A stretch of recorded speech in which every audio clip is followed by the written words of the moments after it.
My only point in this is it just seems that every movement jumps on black folk and jumps on That's right. Black accomplishment and black achievement. Including the rights. Republican Party, brother.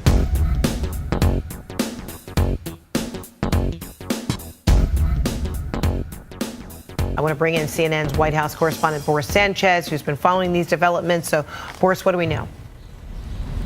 Hey there, Fred. Yeah, we got tipped off to this story after a server at the Redhead restaurant in Virginia posted on Facebook saying, and I'm paraphrasing, that they attempted to serve Sarah Sanders for a short while before the owner of that restaurant intervened and asked Sarah Sanders and her family, 7 of her family members, to leave the restaurant. We reached out to the Red Hen. We've yet to hear back from them, but I reached out to Sarah Sanders and she referred me to her Twitter account in which she confirmed this story. Here's what the press secretary for President Trump tweeted out. She writes, quote, "Last night I was told by the owner of Red Hen in Lexington, Virginia to leave because I work for President Trump, and I politely left. Her actions say far more about her than about me.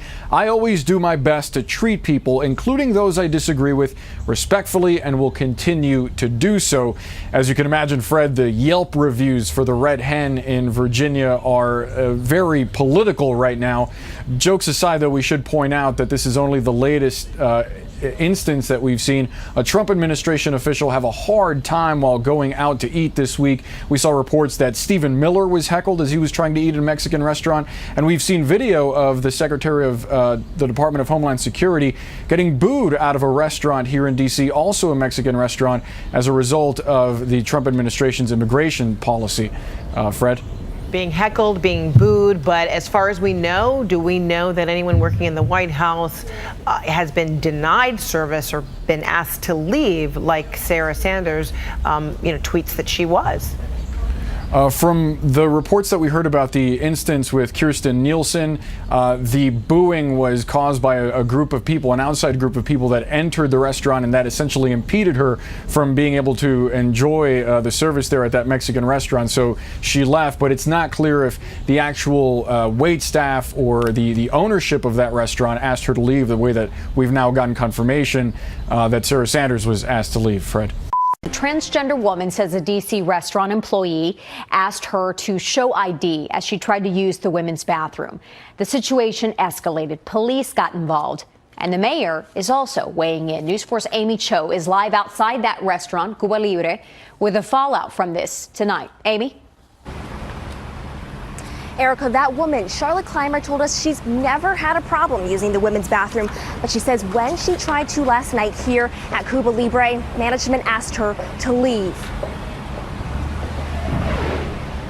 I just didn't expect this to happen. It was supposed to be a fun night with friends. Charlotte Clymer, who is transgender, was at a bachelorette party at Cuba Libre in Northwest. She says she went to use the women's bathroom. That's when an employee asked to see her ID. I tried to reason with him. I tried to reach some kind of peaceful solution, and he wasn't having it. She went in anyways. She says that's when the employee came in and started searching for her and saying he'd call police. Eventually, Clymer called them herself. She says officers told the restaurant she had every right to use the women's bathroom. We're all deserving of equal rights. I wish that every trans person could have that kind of support. You shouldn't have to have a platform or to have 100,000 followers for people to care about you as a human being. D.C. Mayor Muriel Bowser weighing in today, tweeting, "We won't accept this discrimination in D.C. It's not just illegal, it's against all we stand for." Cuba Libre also tweeting their response, saying in part, "As a rule, we support safe bathrooms and welcome guests of all gender identifications. Clearly, our staff did not do so last night and treated you in an unacceptable manner." The restaurant also said they'll be retraining their staff to make sure it never happens again. But Clymer says that apology isn't enough. It lacked effort, it lacked thought. They didn't seem to understand the situation whatsoever. This can't happen to another LGBTQ person in D.C. It can't. It's unacceptable.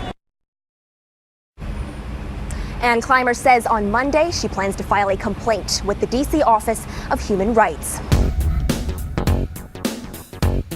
If Michael Sam had came out and said in that article that that the homophobia that he is up against in the black community is unbearable. Yeah. You cannot convince me there would not have been segments yesterday on Fox News, CNN, MSNBC, the BBC, NPR, but when he says I face more racism in the LGBT community than I have black homophobia, it's amazing how I think this is the only show at my radio show that actually talked about it. Exactly. Right.